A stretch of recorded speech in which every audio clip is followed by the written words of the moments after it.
Yan mga idol oh. Ayun si kapitan natin dun oh. Papunta na dito mga idol, hinihintay natin. Yan po, ganyan kasipag yung ating kapitan mga idol. Pati yung kapitan natin mga idol dito sa Barangay Bigalsur, todo kayod mga idol. Yan po mga idol oh, yung show.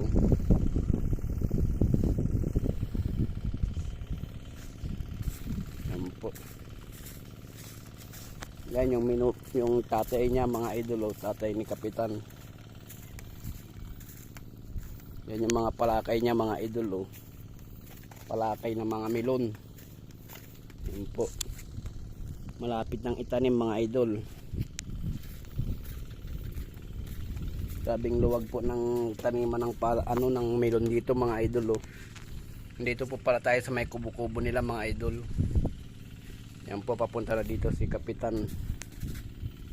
Hintayin lang po natin siya mga idol. Yan po mga idol, hanggang dito lang yung video ko mga idol. Maraming salamat, God bless mga idol.